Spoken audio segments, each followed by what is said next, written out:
Ah! Disse Alba Lucínia lembrando-se da Judéia e das convicções da filha. A doutrina cristã não me é estranha, mas meu marido não lhe tolera as expressões contrárias aos nossos deuses. Julgo, pois, que antes de tomar uma resolução dessa natureza, será conveniente ouvir minha mãe, a fim de lhe seguir os conselhos. Isso não. Por quê? Porque, ao receber o conselho de Sálvia, também procurei tua mãe para falar-lhe do assunto, mas, dentro do seu espírito formalista e da sua franqueza intransigente, mostrou-se hostil aos meus desejos, alegando que a mulher romana dispensa novos deuses para ser a matrona incorruptível perante a sociedade e a família. Apesar de tudo, resolvi tentar o recurso e obtive os melhores resultados. Minha mãe deve estar com a razão, falou Alba Lucínia convicta. Além disso, não posso conformar-me com a promiscuidade desses ajuntamentos plebeus. Túlia ouvia-lhe as ponderações, sinceramente desejosa de colaborar na reedificação de sua aventura doméstica, objetando delicadamente: ouve Lucínia, sei que o teu temperamento não se compadece com as reuniões dessa natureza, mas, se quiseres, irei por ti, como fui por mim. A essas assembleias, preside um homem santo, chamado Policarpo. Sua palavra nos fala do novo Deus com uma fé tão pura e uma sinceridade tão grande, que não há coração que se não renda à beleza espiritual das suas afirmativas. Suas expressões arrebatam nossa alma para um reino de felicidade eterna, onde Jesus Nazareno deve estar à frente de todos os nossos deuses, aguardando-nos, além desta vida, com as bênçãos de uma bem-aventurança eterna. Não sou cristã, como sabes, mas fui beneficiada pelas suas orações, e ao contrário do que afirmam, posso testificar que os adeptos de Jesus são pacíficos e bons. A esposa de Ovídio recebia-lhe as carinhosas sugestões com o coração imensamente sensibilizado. E irás sozinha, sem a proteção de uma guarda? Perguntou com admiração. Por que me perguntas? Os cristãos são vítimas de medidas vexatórias por parte das autoridades governamentais, porém, irei ter com eles confiadamente, uma vez que se trata da tua felicidade pessoal. Tens uma fé assim tão grande nessa providência? Interrogou Lucínia com interesse e reconhecimento. Confiança total. E, fazendo um gesto expressivo, como se houvera recordado um recurso novo, acrescentou: ouve, querida, e já que me falaste das predileções de Célia por essa doutrina, apesar do nosso segredo familiar sobre o assunto, por que não me permites o prazer da sua companhia? Essas reuniões se verificam nas velhas catacumbas da Via Nomentana e o local é muito distante.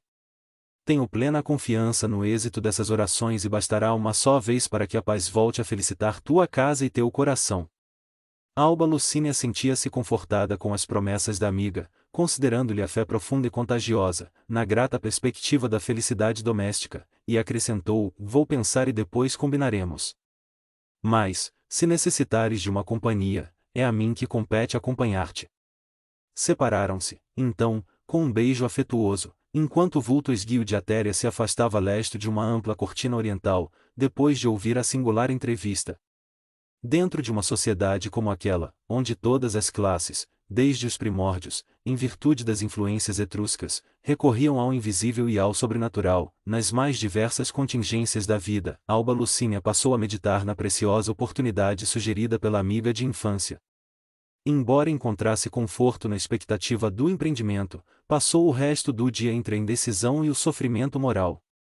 Teve ímpetos de ir a Tibur para arrancar o esposo de todas as perigosas situações em que se encontrava, mas o raciocínio preponderou em todas as suas inquietações angustiosas.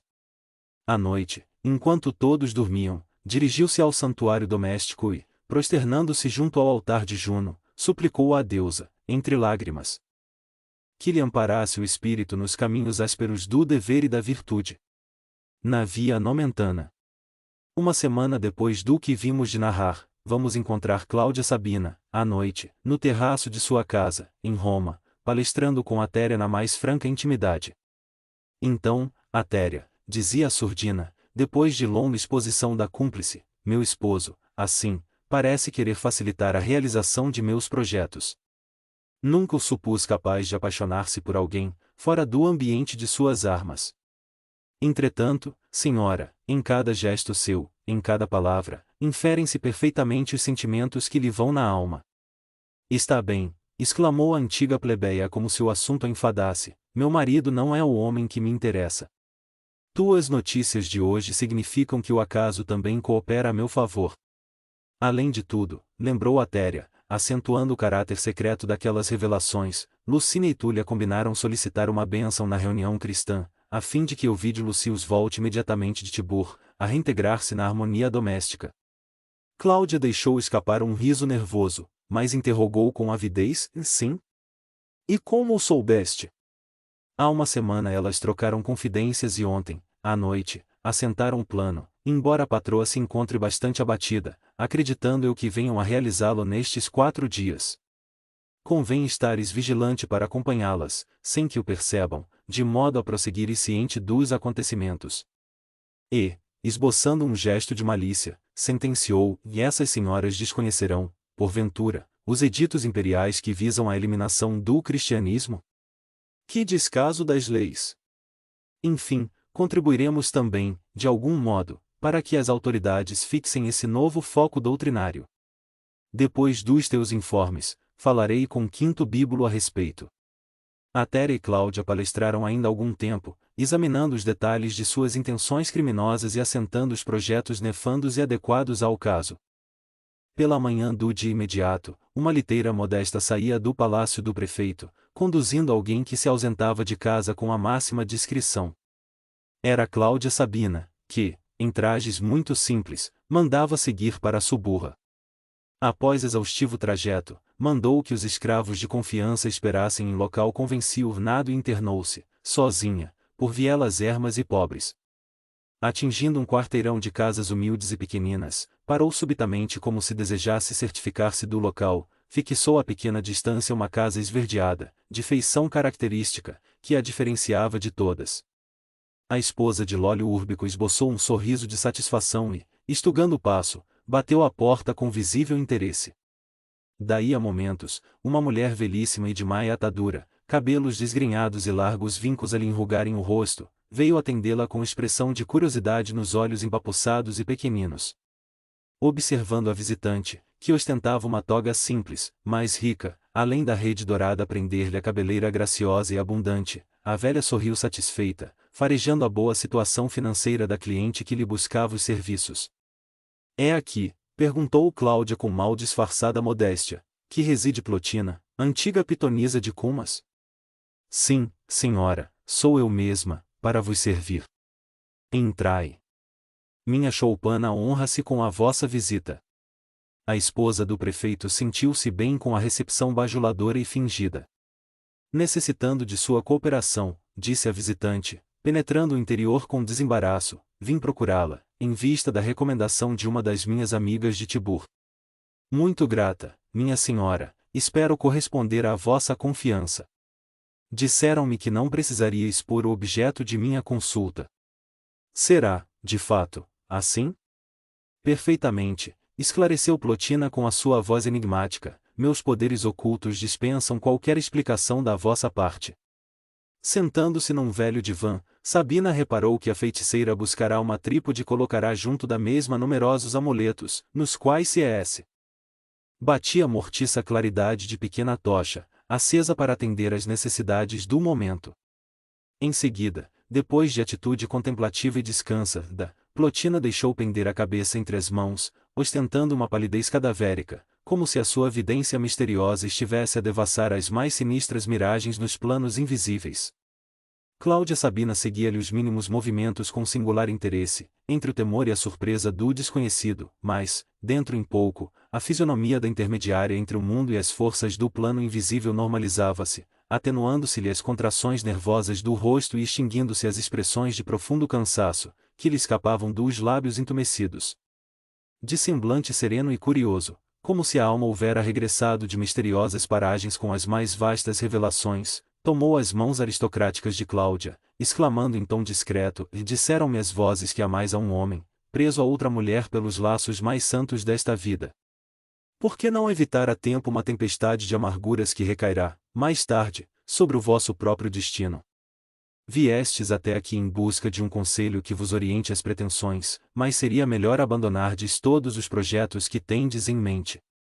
Cláudia Sabina ouvia-a, assustada, mas obtemperou com veemência: Plotina, conheço a elevação da tua ciência e venho recorrer aos teus conhecimentos com uma confiança absoluta. Se a tua visão pode devassar o passado, procura fixar no presente a única preocupação da minha vida. Ajuda-me. Recompensarei regiamente os teus serviços. A consulente abriu a bolsa referta, deixando cair grande porção de moedas na trípode, como se despejasse ali uma catadupa de sestércios, enquanto a velha bruxa arregalava os olhos, na cupidez e na ambição dos seus baixos sentimentos.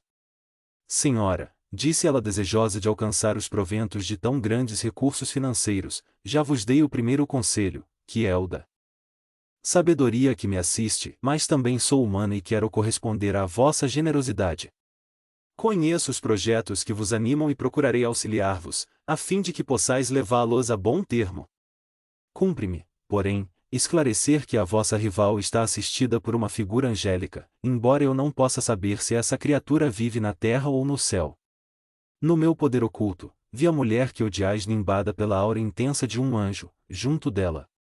E, como se estivesse travando um duelo de consciência, em face da invejável situação financeira da consulente, acrescentou: precisamos muito cuidado, senhora.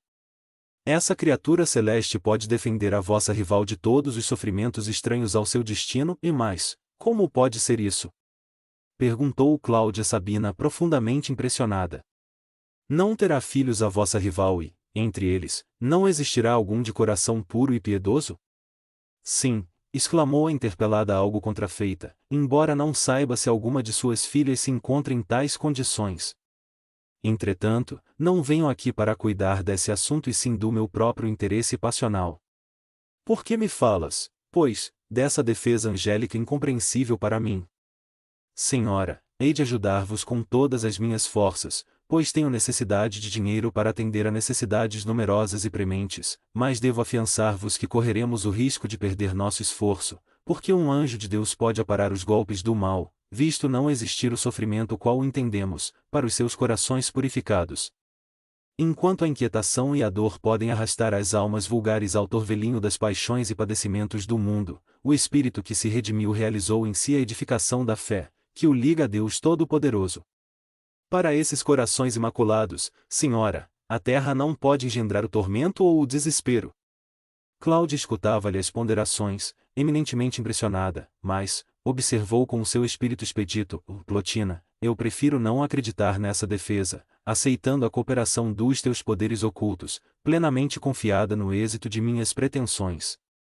Não me faças andar contigo em digressões filosóficas, pois quero viver a minha própria realidade. Dize-me. Que sugeres a favor da minha felicidade? Em face da vossa decisão, temos de recorrer aos fatos mais concretos. Acreditas que deva cogitar da eliminação da mulher que odeio? Na vossa situação e em vosso caso, não devereis pensar no aniquilamento do seu corpo, mas na flagelação da alma, considerando que a única morte que se deve aplicar a um inimigo é a que se impõe a uma criatura fora do sepulcro e em plena vida. Tens razão, murmurou Sabina interessada. Teus argumentos são mais inteligentes e mais práticos. Quais os teus conselhos a meu favor? Plotina fez longa pausa, como se fora formular nova consulta íntima, ante a luz da tocha quinina e bruxuleante, acrescentando em seguida: E senhora, já tivestes o poder de transportar provisoriamente para Tibur o homem amado. Devo informar-vos de que o imperador Hélio Adriano, antes de retirar-se para os seus palácios em construção, na cidade aludida, onde deverá aguardar o fim da existência, há de fazer uma última viagem pelas províncias, obedecendo à sua conhecida vocação. Sereis compelida a acompanhar-lhe o séquito, entrevendo-se aí a oportunidade de seguir, igualmente, o homem da vossa dileção. Sim. Perguntou Cláudia visivelmente satisfeita. E que me aconselhas? Plotina inclinou-se, então, colando os lábios rente aos seus ouvidos, sugerindo-lhe um plano terrível e criminoso, que a consulente acolheu com um sorriso significativo. Palestraram ainda, largo tempo, como se as suas mentes se casassem com absoluta sintonia de princípios, dentro das mesmas intenções e fins, notando-se que, ao despedir-se, Cláudia averbou as necessidades da sua nova cúmplice, prometendo-lhe providências confortadoras, depois de lhe entregar todo o dinheiro que trazia. Daí a algumas horas, a mesma liteira modesta regressava ao palácio de Lólio Úrbico, pela porta dos fundos. 2 dias depois, vamos encontrar, em casa de Elvídio Lucius, Alba Lucínia e sua amiga fiel, em conversação discreta no apartamento mais recôndito da casa. Túlia Sevina apresentava as melhores disposições físicas, apesar da preocupação que lhe vagava nos olhos, não acontecendo o mesmo à esposa de Elvídio que, reclinada no leito, dava mostras do mais fundo abatimento. Lucinha, minha querida, exclamou Túlia afetuosa, já estou avisada de que a reunião se efetuará esta noite. Estou à tua disposição para irmos sem receio. Poderemos sair às primeiras horas da tarde. Impossível, replicou a pobre senhora, visivelmente enferma e acentuando as palavras com dolorosa melancolia, sinto-me profundamente cansada e abatida. Entretanto, decidi no coração que recorrerei a essas preces. Necessito de algo sobrenatural que me devolva a paz do espírito. É impossível prosseguir nesta angústia moral que me inutiliza todas as forças. Lágrimas amargas lhe cortaram a palavra entristecida. Irei de qualquer modo, disse Túlia abraçando-a, tenho fé em que o novo Deus nos lerá na situação de penosa incerteza em que te encontras. Observando-lhe a dedicação meia e constante, Alba Lucínia advertiu, querida, não me conformaria em saber que foste só. Pedirei a Célia que te acompanhe. Túlia esboçou um sorriso de satisfação, enquanto a amiga ordenou a uma jovem escrava fosse chamar a filha. Daí a instante, surgia a donzela com o seu perfil gracioso. Célia, disse-lhe a genitora, sensibilizada e melancólica, poderás ir hoje à noite, em companhia de Túlia, a uma reunião cristã, a fim de fazeres uma prece pela tranquilidade de tua mãe? A moça teve um gesto de surpresa, mas amplo sorriso de satisfação lhe aflorou aos lábios. Que não faria por ti, mãezinha? E beijou-a. Alba Lucínia sentiu o conforto imenso daquela ternura, acrescentando, e filhinha, sinto-me cansada, doente deliberei recorrer a Jesus de Nazaré, com as tuas orações. Sabes, porém, da necessidade de não nos externarmos com pessoa alguma a esse respeito, compreendes? A jovem fez um gesto expressivo, como quem se recordava das próprias mágoas, exclamando, e sim, minha mãe. Fica tranquila. Irei com Túlia, seja onde for, de modo a fazer as preces necessárias. Rogarei a Jesus que te faça ditosa e espero que a sua infinita bondade derramará em teu coração o bálsamo suave do seu amor, que nos enche de vida e de alegria. Então, verás como energias novas hão de felicitar o teu íntimo. Túlia Sevina ouvia, muito interessada, aqueles conceitos, admirando os conhecimentos da jovem, o que Lucínia logo esclareceu, abraçando a filha ternamente, e Célia conheceu intimamente, na Judéia, os assuntos atinentes ao cristianismo. Minha filhinha, apesar de muito nova, tem sofrido bastante. Célia, no entanto, percebendo que a palavra materna entraria em pormenores do seu doloroso romance de amor, exclamou com ternura, ora, mãezinha, que poderia eu sofrer se tenho sempre o teu afeto comigo? E cortando o assunto relativo ao seu caso pessoal, obtemperou, a que horas deveremos sair? À tarde, informou Túlia, porquanto a caminhada não será pequena, a reunião é além da porta nomentana. Estarei preparada a tempo. As 3 combinaram, então, todas as providências que lhes pareceram indispensáveis, e ao cair da noite, envoltas em togas muito simples, Túlia e Célia tomaram uma liteira, que lhes evitou o cansaço em grande parte do caminho, através dos pontos mais frequentados da cidade. Descendo junto à porta vicinal e dispensando os carregadores, empreenderam a caminhada corajosamente. A noite desdobrava o seu leque de sombras ao longo da planície. Fazia frio, mas as 2 amigas agasalharam-se nas capas de lã que levavam, ocultando a cabeça na peça grossa e escura. Era noite fechada quando atingiram as ruínas da antiga muralha, que fortificara a região em outros tempos, mas avançavam sem desânimo, através das estradas extensas. Franqueada a porta nomentana, viram-se à frente das colinas próximas, ao longo das quais se alinhavam cemitérios desertos e tristes, onde o luar se derramava em tons pálidos. À medida que se aproximavam do local das pregações, observavam um número cada vez maior de viandantes, que se aventuravam pelas mesmas trilhas com idênticos fins. Eram vultos embuçados em longas túnicas escuras, que passavam de flanco, a passo apressado ou vagaroso, uns silenciosos, outros mantendo diálogos quase imperceptíveis. Muitos empunhavam lanternas pequeninas, auxiliando a visão dos companheiros, onde a claridade fraca do astro noturno não conseguia espancar as sombras espessas. As duas patrícias, vestidas com simplicidade extrema e envergando os pesados mantos, não podiam ser identificadas na sua posição social, pelos companheiros que se dirigiam ao mesmo destino, os quais as consideravam cristãs como eles próprios, agermanados na fé e no mesmo idealismo. Defrontando os muros lodosos que circundavam grandes monumentos em ruínas, Túlia certificou-se do local que dava acesso ao recinto, fazendo um sinal da cruz característico a dois cristãos que, nos pórticos, recebiam a senha de todos os prosélitos, senha que se constituía desse mesmo sinal traçado com a mão aberta, de modo especialíssimo, mas de imitação muito fácil. Ambas passaram, então, ao interior da necrópole, sem pormenores dignos de menção. No interior, toda uma multidão se acomodava em bancos improvisados, salientando-se que, de um modo geral, todos traziam os capuzes levantados, ocultando o rosto, alguns receando o frio intenso da noite, outros temendo os lobos da traição, que ali poderiam comparecer com a máscara de ovelhas. A claridade lunar que banhava o recinto era auxiliada pela luz de tocheiros e lanternas, mormente em torno de um monte de ruínas fúnebres, de onde deveria falar o apóstolo daquele grupo de seguidores do Cristo. Aqui e ali, alguém balbuciava uma prece, baixinho, como se estivesse falando ao Cordeiro do céu, no altar do coração, mas, do centro da massa, elevavam-se hinos cheios de sublimada exaltação religiosa. Eram cânticos de esperança, tocados de singular desalento do mundo, exteriorizando o sonho cristão de um reino maravilhoso além das nuvens. Em cada verso e em cada tonalidade das vozes em conjunto, predominavam as notas de uma tristeza dolorosa, de quem havia abandonado todas as ilusões e fantasias terrestres, entregando-se à renúncia de todos os prazeres, de todos os bens da vida, para esperar as recompensas luminosas de Jesus, nas bem-aventuranças celestes. Nos bancos improvisados, de madeira tosca ou de pedras esquecidas, acomodavam-se centenas de pessoas, concentradas em absoluto recolhimento. Silêncio profundo reinava entre todos, quando um estrado carcomido foi transportado para o local onde se centralizavam quase todas as luzes. Célia e Túlia tomaram o lugar que lhes pareceu mais conveniente, mas, daí a minutos, novo cântico se elevava ao infinito, em vibrações de beleza indefinível.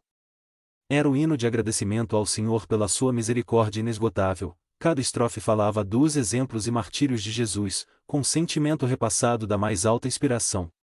Qual não foi a admiração de Túlia Sevina, quando viu a companheira erguer também a voz, acompanhando o canto dos cristãos como se o soubera de cor com sua garganta cristalina. A mulher de Máximo Computador não sabia dissimular a emoção, contemplando Célia cantar, qual se fosse uma ave zelada do paraíso.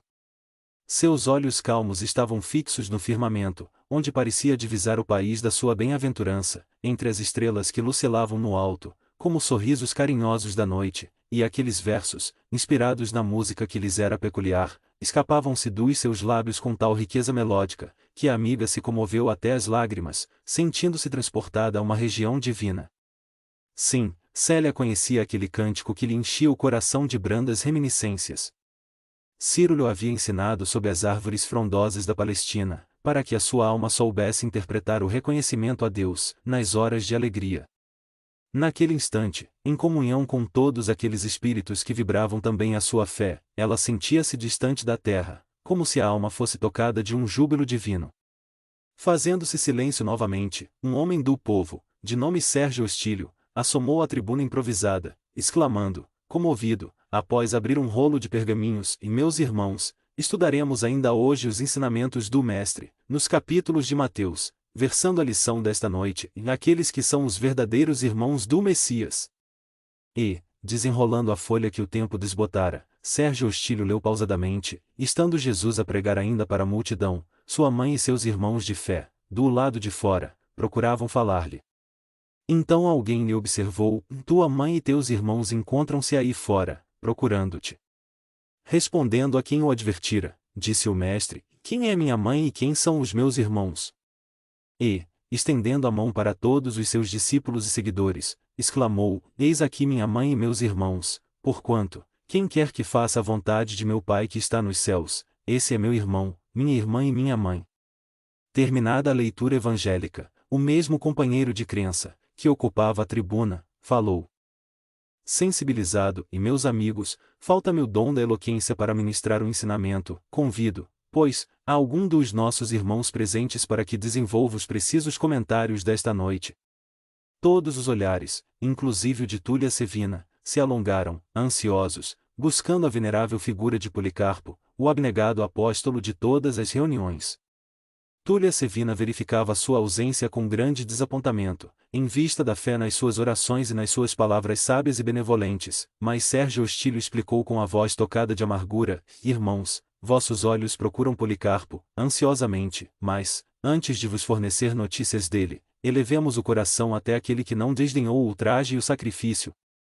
O apóstolo da nossa fé, apesar da sua velhice santificada, por ordem do subprefeito Quinto Bíbulo, foi recolhido na manhã de ontem aos cárceres do Esquilino. Imploremos a misericórdia de Jesus para que possamos aceitar o cálice de nossas dores, com resignação e humildade.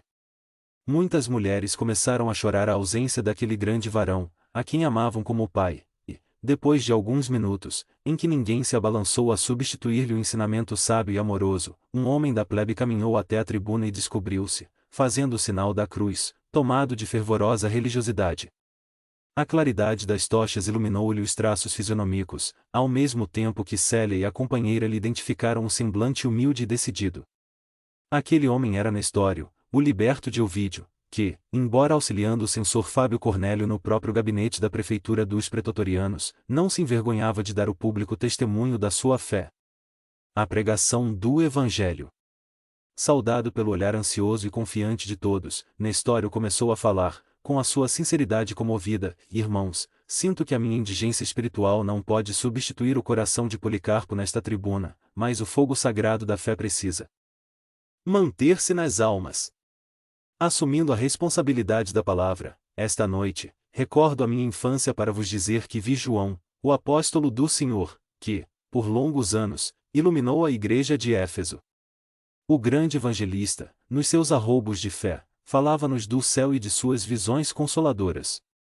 Seu coração estava em permanente contato com o do Mestre, de quem recebia a inspiração divina, como derradeiro discípulo na terra, santificando-se as suas lições e as suas palavras com o sopro sublimado das verdades celestes. Invoco estas reminiscências longínquas, para recordar que o Senhor é a misericórdia infinita. Na minha pobreza material e moral, não tenho vivido senão pela sua bondade inesgotável e quero invocar a sua assistência caridosa para o meu coração, neste momento. Desde criança, tenho os olhos voltados para os sublimes ensinamentos do seu amor e parece-me, também, havê-lo visto no seu apostolado de luz, pela nossa redenção, na face escura da terra. Às vezes, como que impulsionado por um mecanismo de emoções maravilhosas, tenho a doce impressão de ainda o estar vendo junto ao Tiberíades, a ensinar a verdade e o amor, a humildade e a salvação. Figura-se-me, frequentemente, que aquelas águas claras e sagradas cantam-me no coração um hino de eterna esperança e, apesar dos véus espessos da minha cegueira, sinto que o contemplo em Nazaré ou em Cafarnaum, em Cesárea ou em Betsaida, arrebanhando as ovelhas desgarradas do seu aprisco. Sim, irmãos, o Mestre nunca nos abandonou, no seu apostolado divino. Seu olhar percussiente vai buscar o pecador no mais recôndito socavão da iniquidade, e é pela sua ternura infinita que conseguimos caminhar indenes nos desfiladeiros do crime e do infortúnio. Por muito tempo, falou Nestório das suas lembranças mais gratas ao coração. Sua infância na Grécia, as descrições suaves de João Evangelista aos discípulos queridos, as pregações e exemplos do Senhor, suas visões nos planos celestiais, as reminiscências do presbítero Iohannes, a quem o inesquecível apóstolo havia confiado os textos manuscritos do seu Evangelho, era tudo exposto à Assembleia pelo liberto, com as cores mais vivas e impressionantes. Ouvia-lhe o auditório a palavra, comovido, como se os espíritos, transportados ao pretérito nas asas da imaginação, estivessem contemplando todos os acontecimentos relacionados com a narrativa. A própria Túlia Sevina, que não conhecia o cristianismo senão pela rama, mostrava-se profundamente sensibilizada. Quanto a Célia, acolhia-o alegremente, admirando-lhe a coragem e a fé, em face da sua futurosa posição material junto de seu pai, e meditando, ao mesmo tempo, na circunstância de ele nunca haver revelado suas crenças, nem mesmo nas aulas que lhe ministrara, evidenciando assim o respeito que lhe mereciam as crenças alheias. Depois de relatadas as reminiscências de Efeso com os seus vultos mais eminentes, falou para comentar a leitura da noite, para tanger o ponto evangélico desta noite. Lembremos que Jesus não podia condenar os laços humanos e sacrossantos da família, mas suas palavras, proferidas para a eternidade, abrangem e abrangerão todas as situações e todos os séculos vindouros, de modo a demonstrar que a fraternidade é o seu alvo e que todos nós, homens e grupos, coletividades e povos, somos membros de uma comunidade universal, fraternidade, essa, que um dia nos integrará a todos como irmãos bem-amados, e para sempre. Seus ensinamentos referiam-se àqueles que, cumprindo a vontade soberana e justa do Pai que está nos céus, marcham na vanguarda dos caminhos humanos, em demanda do seu reino de amor, cheio de belezas imperecíveis. Os que sabem acatar, neste mundo, os desígnios de Deus, com humildade e tolerância, com resignação e com amor, chegarão mais depressa junto daquele que se nos revelou há 100 anos como o caminho, verdade e vida. Esses espíritos amorosos e justos, que se iluminaram interiormente pela compreensão e aplicação dos ensinos em toda a vida, estarão mais perto do seu coração misericordioso, cujas pulsações sagradas repercutem em nosso próprio ser, pela magnanimidade infinita que sentimos em torno de nossa alma, em todos os passos desta vida. Tais criaturas são desde já seus irmãos mais próximos, pela iluminação evangélica no cumprimento das leis do amor e do perdão. Dentro, pois, dessas luzes prodigiosas da verdade, sentimos-nos compelidos a dilatar o conceito de família no plano universalista, alijando o criminoso egoísmo que, por vezes, nos toma de assalto o coração, criando os germes da discórdia e do sofrimento no próprio lar. Se um homem é a partícula divina da coletividade, o lar é a célula sagrada de todo o edifício da civilização. Um homem divorciado do bem e um lar envenenado pelos desvios do sentimento, operam os desequilíbrios singulares que atormentam os povos. Jesus conhecia todas as nossas necessidades e ajuizou de nossa situação, não apenas em vista da época que passa, mas de todos os séculos do futuro. Acredito que o Evangelho não poderá ser integralmente compreendido em nossos tempos amargos de devassidão e decadência. Todavia, enquanto as forças mais poderosas do mundo se concentram neste império cheio de orgulho e impiedade, outras energias profundas trabalham o seu organismo atormentado, preparando o advento das civilizações do porvir. Até agora, as águias romanas dominam todas as regiões e todos os mares, mas dia virá em que esses símbolos de ambição e tirania hão de rolar dos seus pedestais, numa tempestade de cinzas e de sombras. Outros povos serão chamados a dirigir os movimentos do mundo. Mas, enquanto o espírito agressivo da guerra permanecer entre os homens, qual monstro de ruína e de sangue, é sinal de que as criaturas não se realizaram interiormente para serem os irmãos do Mestre, puros e pacíficos. A Terra viverá as suas fases evolutivas de dor e de experiências dolorosas, até que a compreensão perfeita do Messias floresça em todo o mundo, para as almas. Até agora, o cristianismo tem medrado com as lágrimas e o sangue de seus mártires, mas os Espíritos do Senhor, cujas vozes ouvi na mocidade nas sagradas reuniões da igreja de Efeso, asseveravam aos discípulos de João que, não levará muito tempo, o proselitismo do Cristo será chamado a colaborar nas esferas políticas do mundo, para dissipar a treva e a confusão da sua rede de enganos. Nessa época, meus irmãos, talvez que a doutrina do Mestre venha a sofrer o insulto daqueles que navegam no vasto oceano dos poderes terrestres cheios de vaidade e despotismo. É possível que espíritos turbulentos e endurecidos tentem subverter os valores da nossa fé, desvirtuando-a com as exterioridades do politeísmo, mas, ai dos que operarem semelhante atentado, em face das verdades que nos orientam e consolam. Nos esforços da fé, jamais esqueçamos a exortação do Senhor às mulheres de Jerusalém, que pranteavam ao vê-lo avergado sob o madeiro infamante, e filhas de Jerusalém, não choreis por mim. Chorai por vós mesmas e por vossos filhos, porque dias virão em que se dirá: ditosas as estéreis, ditosos os ventres que nunca geraram e os seios que nunca amamentaram. Por-se-ão todos os homens a dizer aos montes: caí sobre nós. E às colinas: cobre-nos. Porque, se assim procedem com o lenho verde, que se fará, então, com o lenho seco?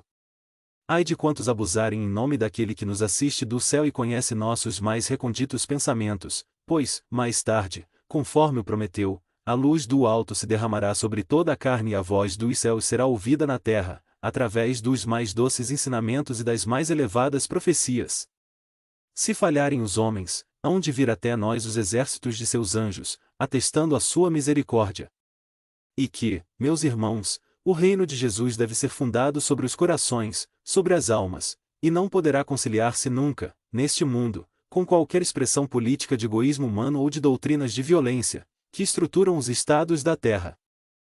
O reino do Senhor sofrerá, por muito tempo, a abominação do lugar santo, pela falsa interpretação dos homens, mas chegará a época em que a humanidade, hoje decadente e corrompida, se sentirá a caminho de uma Jerusalém gloriosa e libertada. Guardemos na mente a convicção de que o reino de Jesus não está nos templos ou nos manuscritos materiais que o tempo se incumbirá de aniquilar em sua passagem incessante, sim, que os alicerces divinos têm de ser construídos no íntimo do homem, de modo que cada alma possa edificá-lo por si mesma, à custa de esforços e lágrimas, a caminho das moradas gloriosas do infinito, onde nos aguardarão, depois da jornada, as bênçãos do Cordeiro de Deus, que se imolou na cruz, para nos redimir do infortúnio e do pecado. Depois de uma prece, Nestório terminava sob o olhar carinhoso e comovido de quantos lhe acompanharam a palavra fluente, através das considerações de ordem evangélica.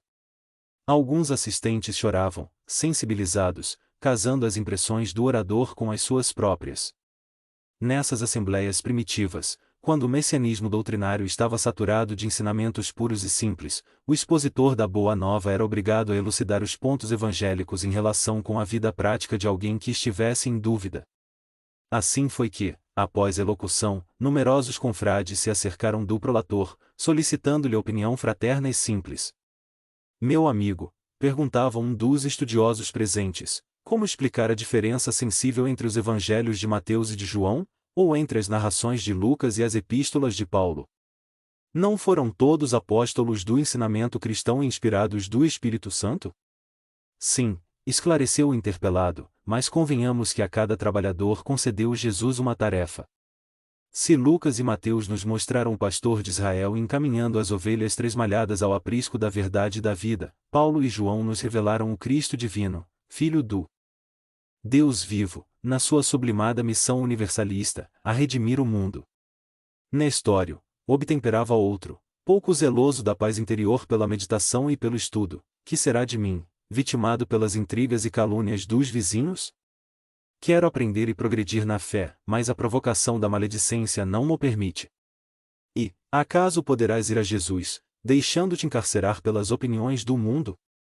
Explicava solícito o liberto de Ovídio. A ciência do bem viver não está somente em nos não incomodarmos com os pensamentos e atos de quem quer que seja, mas em deixar, também, que os outros se importem constantemente com a nossa própria vida. Mestre, exclamava ainda uma senhora de semblante idoso e triste, dirigindo-se ao ex-escravo, meus sofrimentos extravasam do cálice. Rogai por mim para que Jesus me atenda às rogativas. Irmã, respondia Nestório algo veemente, esquecestes que Jesus recomendou jamais nos chamássemos mestres uns aos outros? Não sou senão servo humilde dos seus servos, indigno de sacudir o pó das sandálias do único e divino Mestre. Não vos entregueis a tristezas e lamentações, porque, no problema da fé, somente vós mesma podereis dar a Jesus o testemunho do vosso amor e da vossa confiança. Ao demais, importa lembrar que a terra não é o paraíso, atentos à recomendação do Messias de que, para atingir a ventura celestial, é preciso tomar com humildade a nossa cruz, e segui-lo. Nesse instante, rompendo a multidão de crentes em redor, Nestório reconheceu Célia e Túlia, que se acercavam atenciosamente. O liberto saudou-as tomado de surpresa, enquanto a jovem lhe dirigia palavras de júbilo e simpatia. Nestório, exclamou Célia, radiante, por que nunca me falaste das tuas convicções, da tua fé? Filha, nada obstante o meu fervor cristão, não podia menosprezar os princípios da família que me concedeu a liberdade. Ambos estavam alegres e felizes, experimentando o contentamento da mútua comunhão na mesma fé, quando uma surpresa maior lhes abalou o espírito. Enquanto a maioria dos companheiros se punha a caminho, de regresso à cidade, pois que a madrugada se avizinhava, destacou-se de todos os grupos um jovem forte e simpático, que se aproximou da tribuna com os olhos fulgurantes de ansiedade e alegria. Acercou-se de Nestório e de Célia, com os braços estendidos, ao mesmo tempo que o liberto e a jovem Patrícia exclamavam, com a mesma voz, tocada de emoção e profundo júbilo, e Ciro. Ciro. Meu pai. Célia. E o mancebo quase os reuniu no mesmo amplexo de amor e felicidade. Túlia Sevina contemplava a cena comovedora, com o coração em sobressalto. Alba Lucínia já lhe falará do drama íntimo da filha, e a mulher de Máximo custava conformar-se com a circunstância de haver conduzido a jovem àquele encontro de consequências imprevisíveis. A ausência de Policarpo, que a inibia de solicitar a prece pela aventura doméstica da amiga, segundo a sua fé, o fato de se haverem avistado com Nestório, quando preferia o segredo de sua presença ali e o encontro inesperado de Ciro, eram acontecimentos que a contrariavam profundamente, mas Célia, radiante, sem poder traduzir o seu júbilo com o saber que Nestório era pai do seu noivo espiritual, apresentou-lhe o jovem que a Patrícia foi obrigada a saudar atenciosamente, em virtude das circunstâncias. O ex-cativo abraçava o filho com os olhos úmidos de pranto, enviando a Jesus o seu íntimo reconhecimento e manifestando a sua real surpresa ao saber que o filho era também um liberto de Ovídio Lucius, aumentando, assim, o seu reconhecimento pelos seus libertadores. E, enquanto todos se retiravam, o grupo palestrava com crescente interesse. A uma pergunta de Célia, o jovem explicou que no porto de Cesárea fora entregue ao comandante Quinto Vetus, que, amigo pessoal de Ovídio, fizera absoluta questão de lhe conservar a liberdade, conduzindo-o às costas da Campânia, com excepcional gentileza. Dali, uma embarcação o trouxera até Ostia, entre o pessoal da equipagem, deliberando ele então permanecer em Roma, na vaga esperança de obter notícias do pai ou daquela que lhe enchia o coração de lembranças carinhosas e perenes. Célia sorria, satisfeita, sentindo-se, naquele cemitério ermo e triste, a mais ditosa das criaturas. O luar, porém, já havia desaparecido. Apenas as estrelas, no manto escuro do firmamento, brilhavam com cintilações mais intensas, preludiando o dealbar da aurora. Túlia Sevina lembrou, então, a conveniência de regressar enquanto antes. Nestório sentia-se possuído do imenso desejo de ouvir o filho a respeito de todos os fatos do passado, de modo a conhecer os mais íntimos pormenores da sua separação dolorosa e longa, mas, observando a sua intimidade com a jovem Patrícia, abstinha-se de muitas palavras, guardando atitude expectante e calma, embora adivinhasse o romance de amor daquelas duas criaturas mal saídas da adolescência. O ex-escravo mantinha sua atitude reservada e, enquanto Túlia Sevina se mostrava apreensiva, os dois jovens falavam, em todo o trajeto, de suas reminiscências ou de suas esperanças em Jesus, a claridade amiga das estrelas que empalideciam no firmamento. De mistura com os regressantes, vinham, agora, camponeos descuidados e felizes, que se dirigiam ao pequeno perímetro urbano nas primeiras horas da madrugada, levando os produtos do seu campo para as feiras. Todavia, no grupo das nossas personagens, ninguém observou que dois vultos as seguiam de perto com insistente atenção, embora irreconhecíveis, em razão dos capuzes que lhes cobriam o rosto. Nestório e Ciro acompanharam as duas Patrícias até as proximidades da residência de Ovídio Lucius, onde Túlia Sevina se recolheu, em identidade de circunstâncias, obedecendo ao plano pré-estabelecido, voltando pai e filho pelos mesmos caminhos, até próximo da porta salária, onde se acomodaram no apartamento do primeiro. Foi aí que Nestório, absolutamente insone, em virtude das emoções daquela noite, ouviu a narrativa do filho até ao amanhecer, canacitando-se de que uma nova fase de sacrifícios lhe seria imposta pelas circunstâncias em jogo. O sol já havia espalhado seus raios de ouro por toda parte, quando liberto de Ovídio, algo acabrunhado, apesar do júbilo de rever o filho estremecido, falou-lhe, abraçando-o com ternura: e meu filho, regozijo-me no Senhor pela alegria de te encontrar livre e salvo, com o pensamento iluminado pelas nossas profundas esperanças em Jesus, Cristo, mas temo por ti, doravante, como o Pai extremoso e desvelado. Acredito que, apesar da fé que me testemunhas, não soubeste dominar o coração moço e idealista, no momento oportuno, pois, já que entendias a vida qual a compreendes agora, estavas apto a reconhecer a inutilidade de qualquer fantasia no que se refere às venturas transitórias do mundo. Mas, por outro lado, louvo-te a conduta honesta e me rejúbilo com o teu esforço na santificação do teu afeto. Sou de opinião que seremos agora chamados aos mais penosos testemunhos de coragem moral, porquanto a família de Célia não toleraria, jamais, uma pretensão tua. Mas, descansa, filho. Precisas de energia e de repouso. Quanto a mim, o sono agora ser-me-ia impossível.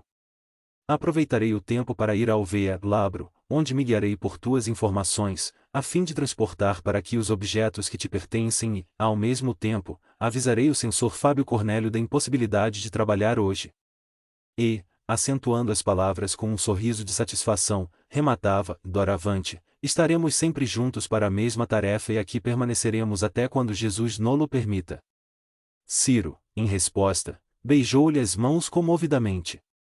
Antes de se dirigir ao Velabro, que era um dos bairros mais pobres e mais populares de Roma, o liberto procurou a prefeitura dos pretorianos, ali se avistando com o lictor Domite Fulvius, pessoa de confiança dos seus chefes, solicitando-lhe cientificasse o censor do seu impedimento naquele dia e providenciando, em seguida, para que a mudança do filho para sua casa se efetuasse com a possível presteza.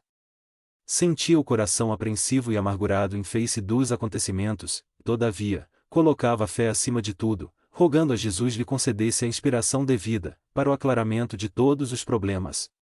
Quanto a Túlia Sevina, algo desapontada, informou a amiga, pela manhã, dos fatos singulares que haviam ocorrido. Alba Lucínia ouvia-a, assaz surpreendida, experimentando o coração pejado de amargas expectativas. Chamou a filha ao seu gabinete de repouso, mas, notando-lhe a serenidade e recebendo-lhe a promessa de guardar inteira observância às recomendações paternas, buscou tranquilizar-se a si mesma, de modo a minorar as próprias mágoas. Chegando ao seu gabinete, manhã alta, Fábio Cornélio foi procurado com insistência por Pausanias, que, ainda em Roma, guardava a chefia dos servos da casa de seu genro, e que lhe falou, depois de respeitosa reverência: ilustre censor, aqui venho obedecendo a um desígnio sagrado dos deuses, a fim de vos informar de graves acontecimentos ocorridos esta noite. Mas, como? Graves acontecimentos? Perguntou o sogro de Ovídio, visivelmente impressionado. E Pausanias relatou-lhe, então, todo o ocorrido, asseverando haver seguido as duas senhoras, dado seu zelo carinhoso por todos os assuntos atinentes ao nome e à posição de seu amo, saturando as suas afirmativas de expressões bajuladoras ou exageradas, para melhor impressionar a sua autoridade e o seu prestígio. Mas Nestório é cristão? Interrogou o censor, admirado. Custa-me a acreditá-lo. Senhor, pelas graças de Júpiter, estou afirmando a verdade. Respondeu Pausanias com a sua atitude humilde à frente do mais poderoso. Ovídio agiu muito precipitadamente, falou o orgulhoso patrício como se estivesse falando para si mesmo, conferindo a tal homem tamanha responsabilidade em nossa esfera de trabalho. Todavia, tomarei ainda hoje todas as providências que o caso requer e agradeço os teus bons serviços. Pausanias retirou-se, enquanto Fábio Cornélio, que também não ignorava o romance de Ciro e da neta, tomava-se de cólera contra os dois escravos, que lhe vinham perturbar a tranquilidade doméstica. Considerando a ausência do genro que ainda se conservava em Tibur, deu todas as providências julgadas indispensáveis, sem vacilar no cumprimento de suas íntimas decisões, em relação ao assunto. Nas primeiras horas da tarde, um destacamento de pretorianos chegava à habitação coletiva, onde se alojavam pai e filho, em cumprimento das ordens emanadas da Justiça Imperial. Chamados, os dois libertos compreenderam a gravidade da situação, concluindo que alguém os houvera denunciado e traído.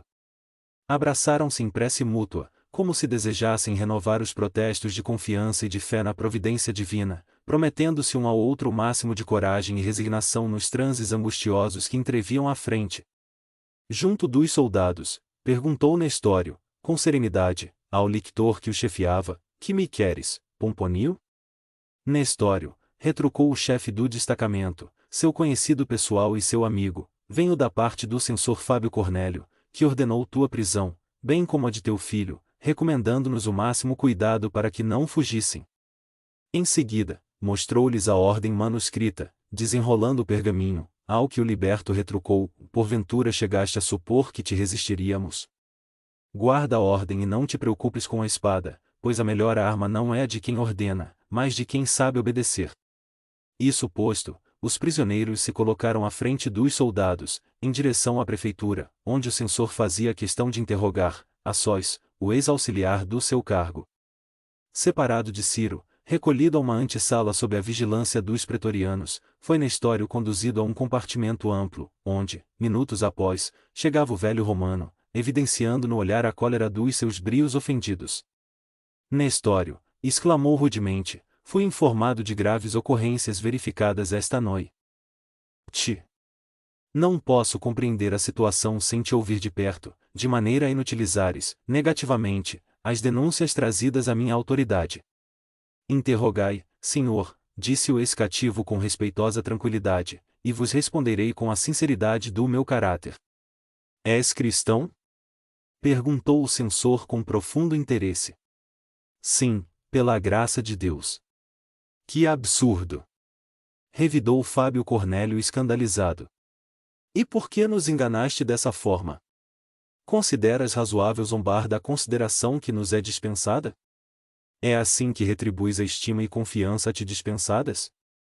Senhor, retrucou o ex-cativo, penalizado, sempre pautei minhas atitudes no maior respeito às posições e crenças alheias. Quanto a vos haver iludido, peço vênia para esclarecer melhor as vossas afirmativas, pois ninguém, até hoje, me exigiu, aqui, qualquer declaração concernente às minhas convicções religiosas. Fábio Cornélio compreendeu a serenidade do homem que tinha à sua frente, considerando inútil apelar para essa ou aquela circunstância, a fim de lhe arranjar uma negativa, como remédio à situação delicada entre ambos, e, mirando de alto a baixo com profunda altivez, acentuou com energia: considero as tuas afirmações afrontosas à minha autoridade, além de estar recebendo, simultaneamente, da tua parte o máximo de ingratidão para com quem te ofereceu a mão de benfeitor e amigo. Mas, senhor, será insulto, porventura, o dizer-se a verdade? Perguntou Nestório ansioso por se fazer compreendido. E sabes a punição que te espera? Revidou o velho censor mal-humorado. Não posso temer os castigos do corpo, tendo a consciência tranquila e edificada. Isso é demais. Tua palavra será sempre a de um escravo intratável e odioso. Basta. Cientificarei o vídeo do teu detestável procedimento. E chamando Pomponio Gratus para ouvir-lhe as declarações, o orgulhoso patrício retirou-se do recinto, pisando forte, enquanto Nestório era obrigado a relatar a sua condição de adepto e propagandista do cristianismo, reafirmando ser pai de Ciro e fornecendo outros informes, de maneira a satisfazer a autoridade com a exposição dos seus antecedentes. Nestório, exclamou Pomponio Gratus, assumindo ares de importância, na qualidade de inquiridor para o caso no momento, não ignoras que as tuas afirmativas constituirão a base de um processo, cujo resultado será a tua condenação. Sabes que o imperador tem sido justo e magnânimo para todos os que se arrependem a tempo de atitudes como a tua, desarrazoadas e infelizes. Por que não renuncias, agora, a semelhantes bruxedos? Negar a fé cristã seria trair a própria consciência, replicou o liberto calmamente. Além disso, nada fiz que me pudesse induzir ao arrependimento. Mas não eras um escravo? Se vieste de condição penosa e miseranda, por que não transigir com as tuas ideias pessoais em sinal de gratidão para com aqueles que te deram a independência? No cativeiro nunca deixei de cultivar a verdade, como a melhor maneira de honrar os meus senhores, mas, ainda assim, sempre tive um outro jugo, suave e leve, o de Jesus. E agora, acredito que o Divino Senhor me convoca ao testemunho. Cavas o abismo de teus males com as próprias mãos, disse o lictor com indiferença. E acentuando as palavras, com o mais fundo interesse, acrescentou: e agora, faz-se mister digas onde se reúnem essas assembleias, para que as autoridades se orientem na campanha de expurgar a cidade dos elementos mais perigosos. Pomponio Gratus, replicou Nestório altivamente, não posso esclarecer-te neste particular, pois o sincero adepto de Jesus não conhece a delação nem sabe fugir à responsabilidade da sua fé, acusando seus irmãos. O lictor irritou-se, revidando com acrimônia: e não temes os castigos que te forçarão a fazê-lo em tempo oportuno? De modo algum. Chamados ao testemunho de Jesus, Cristo, não podemos temer conveniências mundanas. Pomponio, contudo, esboçou um gesto expressivo, como quem se havia lembrado de uma providência nova, e acentuou: aliás, temos outros recursos para encontrar esses conspiradores idiotas. Ouviremos, ainda hoje, nesta chefia, os que prestaram as devidas informações a teu respeito. Sim, replicou o liberto sem se perturbar, esses poderão esclarecer melhor a justiça do império. Em seguida, um grupo de soldados armados a caráter saía da prefeitura, escoltando os dois acusados até a prisão mamertina, onde foram alojados num dos mais úmidos calabouços. Não bastaram somente os novos informes de Pausanias, que o lictor Pomponio Gratus, conforme a autorização do censor Fábio Cornélio, fizera a questão de convocar para lhe facilitar as investigações. Nesse mesmo dia um vulto penetrava na residência de Lólio Úrbico, ao cair das sombras do crepúsculo, para dar idêntica denúncia. Era Atéria, que, independentemente de Pausanias, também fora as catacumbas, em descargo das suas atividades odiosas, pondo em jogo a sua habilidade e astúcia para trazer Cláudia Sabina inteirada de quanto ocorria. Assim que, antes de regressar a Tibur, após uma semana de repouso no lar, a antiga plebeia notificou a Quinto Bíbulo os ajuntamentos do cristianismo além da porta nomentana, pintando-lhe quadros terroristas, de feição a exacerbar o receio das conjuras, que caracterizava os administradores políticos da época. Numerosos destacamentos de pretorianos compareceram ao cemitério abandonado, na reunião subsequente. Centenas de prisões foram efetuadas. Os calabouços escuros do Capitólio e os cárceres do Esquilino ficaram repletos e a circunstância mais grave é que, entre os prisioneiros, figuravam pessoas de todas as classes sociais. Irritado, o imperador mandou que se instaurassem processos individuais, a fim de apurar todas as responsabilidades isoladas, designando numerosos dignitários da corte para a devassa imprescindível. Hélio Adriano nunca procedeu como Nero, que ordenava o extermínio dos cristãos sem cogitar da culpa de cada indivíduo, de conformidade com os dispositivos legais, conforme a evolução jurídica do Estado romano, mas também não perdoou, jamais, aos adeptos do Cristo que tivessem a coragem moral de não trair a sua fé, perante a sua autoridade, ou de seus prepostos. O inquérito começou terrível e sombrio. Famílias desesperadas de dor acorriam às prisões, implorando piedade aos algozes. Quantos abjurassem da crença em Jesus, diante da imagem de Júpiter Capitolino, jurando-lhe eterna fidelidade, podiam regressar livremente ao lar, retomando os bens da liberdade e da vida. Os que se não prosternassem ante o ídolo romano, mantendo inabalável a fé cristã, podiam contar com o flagício e, quiçá, com a morte.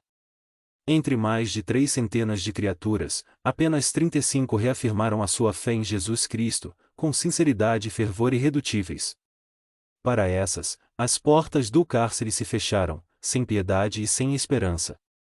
Entre os condenados, estavam Nestório e seu filho, que, fiéis a Jesus, repousavam nos seus desígnios misericordiosos, convictos de que qualquer sacrifício, em favor da sua causa, era uma porta aberta para a luz e para a liberdade. A visita ao cárcere. A notícia desses acontecimentos repercutiu na residência de Ovídio Lucius, originando as mais tristes inquietações e angustiosas expectativas. Apesar da fé que lhe fortalecia o coração, a jovem Célia sentiu-se tocada de profunda amargura e a sua única consolação era a possibilidade de ouvir o avô paterno, que, a esse tempo, já lia avidamente os evangelhos e as epístolas de Paulo, agasalhando no íntimo a mesma fé que iluminava já tantos heróis e mártires. Ambos, horas a fio, em confidências cariciosas, deixavam-se ficar no terraço palaciano do Aventino, a observar a fita extensa e clara do Tibre, ou embevecendo-se na contemplação do céu. O venerando Cneio Lucius reconfortava-lhe o espírito abatido, com a sua palavra conceituosa e experiente. Citavam agora os mesmos textos evangélicos, exteriorizando, simultaneamente, análogas impressões. Quanto a Alba Lucínia, depois de ouvir as mais enérgicas exprobrações do velho pai, concernentes às denúncias de Pausanias, sentia-se mais confortada com a certeza de que o marido regressaria breve e definitivamente ao lar, obedecendo a inesperadas ordens do governo imperial. A pobre senhora atribuía esse júbilo às preces de Túlia e da filha, agradecendo ao novo Deus, na intimidade de seu espírito, porquanto o regresso de Ovídio era um bálsamo para o seu coração atormentado. Com efeito, decorridos poucos dias, o tribuno voltava aos penastes com um suspiro de satisfação e de alívio, depois de cumprir integralmente todas as obrigações que o prendiam ao recanto das predileções do César. Informado a respeito de Nestório e da sua atitude, o patrício se surpreendeu penosamente, desejando com sinceridade desviar o ex-cativo da situação delicada em que se encontrava, mas, logo que soube que era também o pai de Ciro, ressurgido em Roma para lhe agravar as preocupações morais, Euvídio Lucius fez um gesto de espanto e de incredulidade. Entretanto, ouviu, até ao fim, a narrativa do sogro, molestando-se profundamente com a conduta da esposa em permitir que a filha comparecesse a uma reunião condenável, ao seu ver. Alba Lucínia, todavia, soube acatar todas as reprimendas com a humildade necessária à harmonia doméstica e, longe de desgostar ainda mais com qualquer lamentação, calou as próprias mágoas, ocultando-lhe o procedimento odioso de Lólio Úrbico, bem como os seus receios a respeito de Cláudia Sabina, em vista das confidências de Túlia que lhe haviam ferido profundamente o coração. A nobre senhora, nas suas elevadas qualidades de devotamento ao lar e de reflexão nos problemas gerais da vida, operou verdadeiros milagres de afeto e dedicação, para que a tranquilidade espiritual voltasse ao íntimo do esposo amado. No dia seguinte ao seu regresso, Euvídio Lucius tomou todas as providências para avistar-se com Nestório na prisão mamertina. O aparecimento de Ciro, na capital do império, representava para ele um fato inverossímil. Não podia crer que o seu liberto de confiança, cujas atitudes lhe haviam conquistado a maior simpatia, pudesse ser o pai de um homem que o seu coração detestava. Queria, assim, certificar-se da verdade por si mesmo. Além do mais, se os acontecimentos não fossem verdadeiros, empenharia todo o seu prestígio pessoal junto do imperador, a fim de evitar o martírio e a morte do prisioneiro. A realidade, porém, haveria de contrariar esse intuito, sem resquícios de fantasia. Chegado ao presídio, conseguiu de Sisto Plócio, oficial que superintendia o estabelecimento, uma licença incondicional, de modo a se avistar com o prisioneiro como bem entendesse. Dentro em pouco, varava corredores e descia escadas subterrâneas, ladeando celas imundas, onde a luz era de uma escassez terrível e clamorosa, e não tardou a encontrar Nestório ao lado do filho. Ambos estavam magros, desfigurados, a tal ponto que o patrício, fosse pelo abatimento físico do rapaz, fosse pelas sombras que o cercavam, não o reconheceu Ciro de pronto, dirigindo-se ao liberto nestes termos, que profundamente o comoveram: e Nestório, já sei os motivos que te trouxeram ao cárcere, mas não hesitei em vir até aqui para ouvir-te pessoalmente, tal a estranheza que me causou a relação das ocorrências. Havia nas suas palavras um tom de sensibilidade e de simpatia feridas, que o ex-escravo recebeu como bálsamo dulcificante para o seu coração. Senhor, respondeu respeitosamente, agradeço do íntimo da alma o vosso impulso generoso. Nestas celas jazem também loucos e leprosos, e, contudo, não vacilastes em trazer ao vosso mísero escravo a palavra de exortação e de conforto. Nestório, continuou Euvídio com generosa deferência, meu sogro relatou-me, a teu respeito, certos fatos que me custa acreditar, a despeito de sua honorabilidade de homem público e do seu paternal interesse para comigo.